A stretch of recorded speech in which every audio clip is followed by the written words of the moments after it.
जो बुढ़ापा पेंशन चौधरी देवीलाल जी ने बढ़ाई थी, उस बुढ़ापा पेंशन में अनेक शर्तें लगा करके बुजुर्गों की पेंशन काटने और रोकने का काम किया जा रहा है। करीब करीब 1 लाख से ज़्यादा लोगों की पेंशन रोक रखी है और काट दी गई है। जब इसके लिए हमने एक फैसला किया कि या तो मुख्यमंत्री अपनी तरफ से ये स्पष्ट करे कि हम किसी भी बुजुर्ग की पेंशन नहीं काटेंगे, और उसके साथ साथ जो मुख्यमंत्री की घोषणा थी 21 अक्टूबर की कि हम 200 रुपये बढ़ा करके बुजुर्ग को 1 नवंबर से पेंशन देने का काम करेंगे। हैरानी की बात है, पेंशन बढ़ा करके देने की बजाय पेंशन काटी जा रही है। 1 लाख से ज़्यादा लोग पेंशन से वंचित हैं। इसके लिए हमने एक फैसला किया है कि हम 20 फरवरी को पंचकुला में इकट्ठे होंगे। प्रदेश भर के बुजुर्ग जिनकी पेंशन कटी है वो सारे आएंगे और महामहिम को एक ज्ञापन देंगे, उन्हें एक मेमोरेंडम देंगे कि पेंशन बहाल की जाए और 3200 रुपये के हिसाब से पेंशन दी जाए। उसके ऊपर मुख्यमंत्री अपनी तरफ से कल सफाई दे रहे थे, गोलमाल बातें करके कहीं ना कहीं अपने आप को इस बात से बचाना चाहते थे। मुख्यमंत्री अपनी कई हुई बात को प्रेस के सामने रख के बताने की बजाय कि मैंने 21 अक्टूबर को पब्लिकली ये अनाउंस किया था कि मैं 1 नवंबर से पेंशन बढ़ाऊंगा, ये मेरे से भूल होगी, अपने उस झूठ और भूल को सुधारने की बजाय एक नई कहानी सुनानी शुरू कर रहा है। कल प्रेस में बता रहा था कि किस किस के राज में कितनी कितनी पेंशन बढ़ी, किस किस के राज में कौन कौन सी कैप लगी। तो मैं मुख्यमंत्री से आपके माध्यम से पूछना चाहता हूं कि आपने कल फिर प्रेस के सामने एक बड़ा झूठ बोलने का काम किया। कल फिर आपके बीच में ये बात कही गई कि चौटाला साहब के राज के अंदर कैप लगाए गए, जबकि हमारी गवर्नमेंट के दौरान कोई भी इस किस्म का नोटिफिकेशन जारी नहीं हुआ कि जिससे कोई बुजुर्ग की पेंशन पे कैप लगे या उसकी पेंशन बढ़ने में कोई रुकावट पैदा हो। मैं आपको डिटेल से बता देता हूँ। 24 जुलाई सन 1987 को चौधरी देवीलाल जी ने पेंशन शुरू करी थी 100 रुपया माहवार। उस वक़्त अफसरों ने चौधरी साहब को ये समझाने की कोशिश करी कि जिसके घर में कोई नौकरी लगा हुआ है या जिसकी इतनी इनकम है या कोई इंडस्ट्रिस्ट है, ऐसे लोगों को जो टैक्स पे करता है, ऐसे लोगों को पेंशन नहीं दी जाए। तो देवीलाल ने कहा कि ये सम्मान पेंशन है, हर आदमी का अधिकार है। जिसकी उम्र 65 वर्ष होगी, उस वक़्त में 65 वर्ष पेंशन की सीमा रखी गई थी, आयु सीमा जो,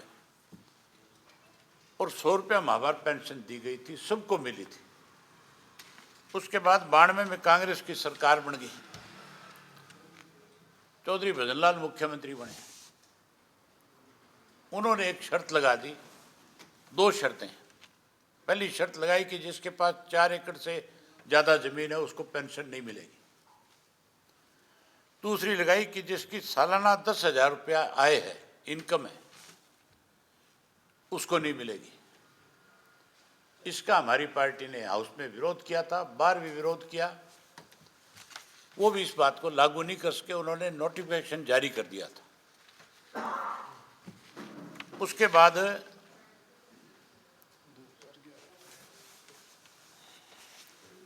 बाद जो है 2011 में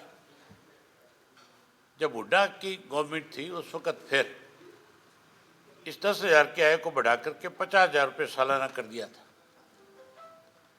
और फिर इसको 10,000 से बढ़ा करके 50,000 से बढ़ा करके 2 लाख कर दिया था। उन्होंने भी इस पर शर्तें रखी थी, उन शर्तों के साथ बुजुर्गों की पेंशन काटी जा रही थी।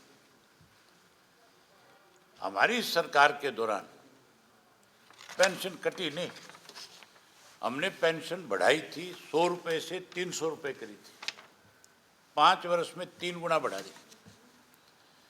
कांग्रेस के राज में 10 साल के राज में 3 गुना बढ़ोतरी हुई, 1,000 रुपये अभी 300 की।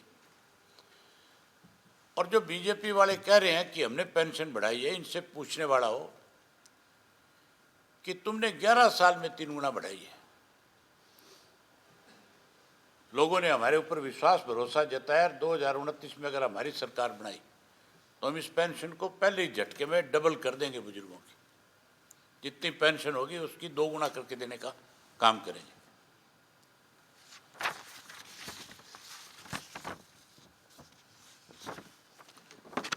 मुख्यमंत्री बारी बारी सफाई देते हैं। मैं आज फिर आपके माध्यम से सरकार को ये बताना चाहता हूँ और कहना चाहता हूँ कि अगर आपने जो ये फैसले ले रखे हैं, जो आपने पेंशन की कटौती के अंदर जो शर्तें लगा रखी है, ये वापस करो, और 20 तारीख से पहले पहले मुख्यमंत्री इस बात की घोषणा करो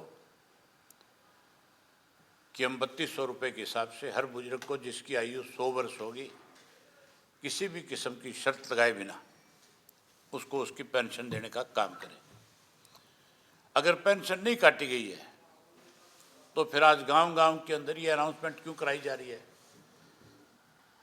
कि जिस किसी की पेंशन रुकी है, कटी है, वो पंचायत घर में आए, आकर के एक फार्म भर के दे, ताकि हम उसको नए सिरे से उसको उसकी पेंशन देने का काम करें।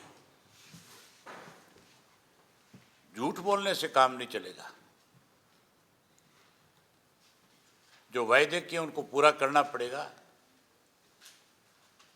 तभी जाकर के लोगों का विश्वास इनके ऊपर बढ़ेगा। आज हैरानी की बात है, कांग्रेस के लोग भी पेंशन को लेकर के चिंता व्यक्त कर रहे हैं, जिन्होंने इस पेंशन को रोकने और काटने का काम किया था। आज और भी कई लोग शहीद होना चाहते हैं उंगली कटा करके। इंडियन नेशनल लोकदल पार्टी जो है वो चौधरी देवीलाल की नीतियों को आगे बढ़ाने वाली पार्टी है। हमारा ये फैसला है कि चौधरी देवीलाल के द्वारा या चौटाला साहब के समय में लोगों को जो सुविधाएं प्रदान की गई थी, अगर सरकार उनमें किसी किस्म से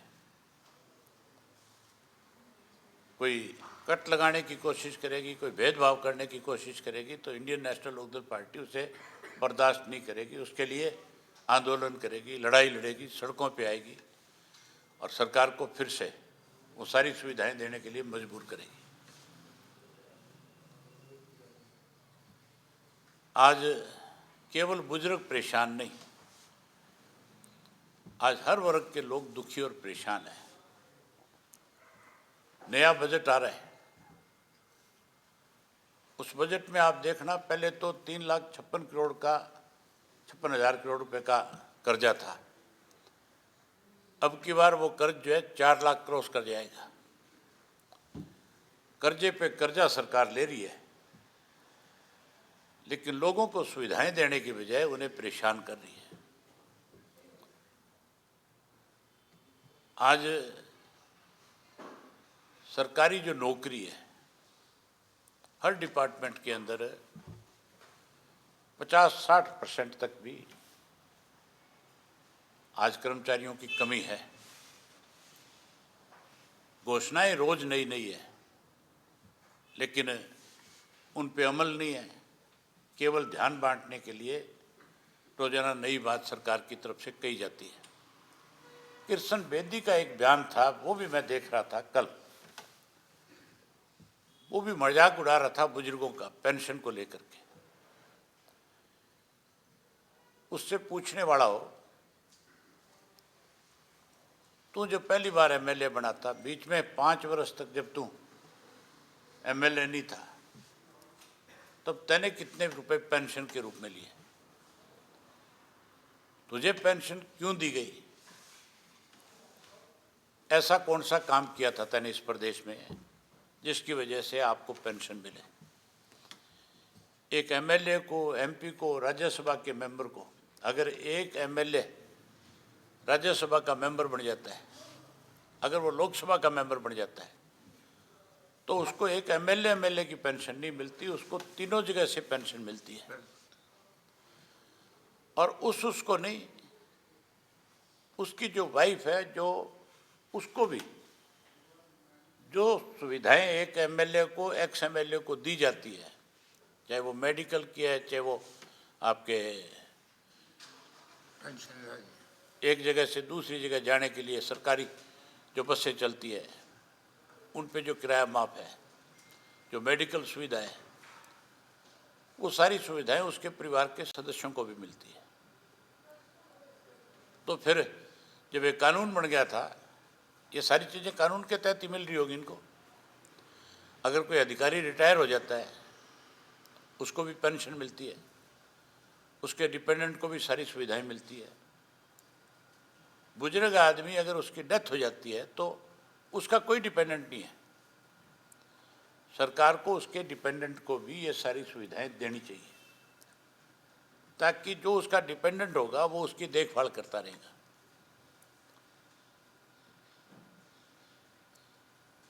हमारे दोनों विधायक इस बार इस बुढ़ापा पेंशन को लेकर के सेशन शुरू होते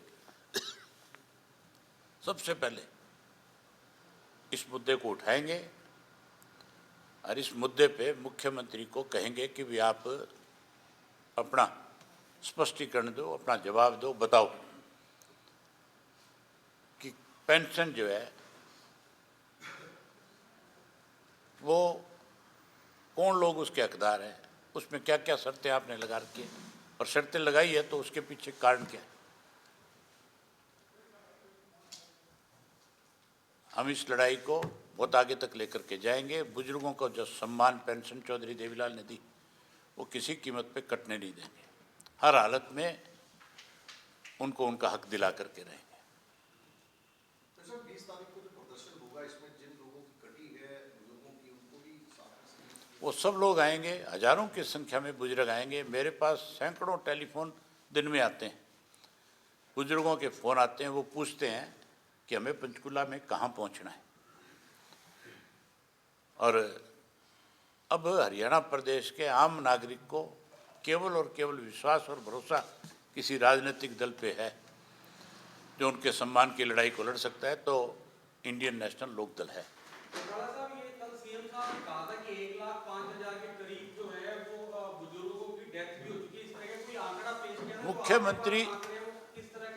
मुख्यमंत्री से आपको उसी टाइम पूछना चाहिए था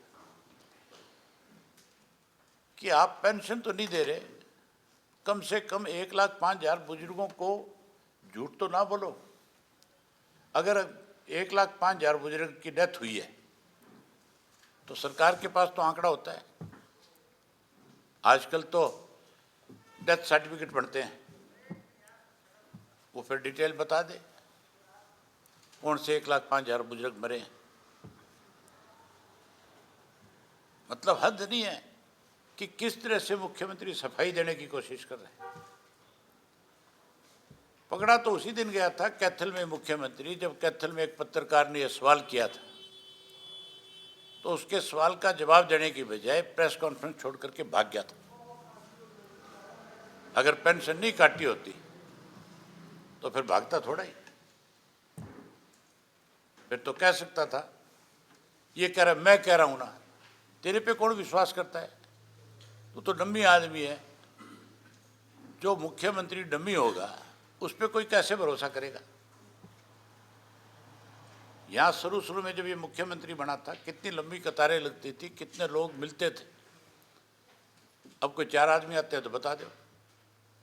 ये विश्वास भरोसा इसीलिए उठ गया ना कि जो कोई दुख लेकर के अपना करके खड़ा होता था वो 1 बार आया, 2 बार आया, 3 बार आया, 4 बार आया, उसका विश्वास खत्म हो गया। उसने भी 10 लोगों को जाकर के कहना शुरू कर दिया भाड़ा मत लगा दे के, कोई फायदा नहीं है वहाँ जाने का।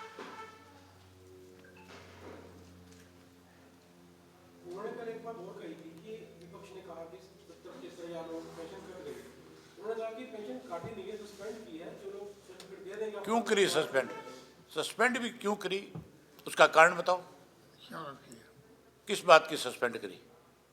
जिनको उम्र कम है, ज़्यादा लिखवा दी, 60 साल लिखवा दी, या आय ज़्यादा है। जो ढांडा एजुकेशन मिनिस्टर नहीं है, उसके सास और ससुर दोनों की कट गई। उनकी इसलिए काट दी क्या कि उन्होंने उम्र 48 साल लिख रखी थी। ये 48 साल के थे, ढांडा ये है 50-55 साल का तो है कि नहीं है। तो उसके सास ससुर 70 साल से ऊपर हो गए कि नहीं होंगे, उन दोनों की कट गई। और नहीं, ये उदाहरण बैठा राम कुमार इसके गांव के हैं, नंबरदार के, इन्होंने मुझे आज बताया कि उनकी भी काट दी। कितने लोग टेलीफोन के ऊपर आजकल वीडियो बना करके डालते हैं। बुजुर्ग सैनिक के खुद के गांव के एक व्यक्ति का वीडियो आया हुआ है। उसने ये कहा कि मेरी उम्र जो है 70 वर्ष से ज़्यादा है, मुझे पर्सनल तौर पे नायब सिंह जानता है, मेरी भी कट गई, मेरी घरवाली की भी कट गई। कितने लोग हैं ऐसे, कितने वीडियो आजकल चल रहे हैं, आप देखो। ये कौन सी सफाई है सरकार की तरफ से कि हमने सस्पेंड कर दी। पेंशन बढ़ाने से पहले कितनी शर्तें लगाई हुई है, आप सोच भी नहीं सकते। क्या लगता है सरकार क्यों काट रही है? सरकार क्यों काट रही है पेंशन, क्या लगता है? इस सरकार को हर वर्ग के लोगों को परेशान करने में मजा आता है। अब ये बुजुर्ग बच्चे थे, इनको परेशान करके देख रहे हैं कि क्या रिएक्शन आता है, पर इनको ये पता नहीं है ये बुजुर्ग जो है ये तुम्हारी ज़मीन खोद देंगे।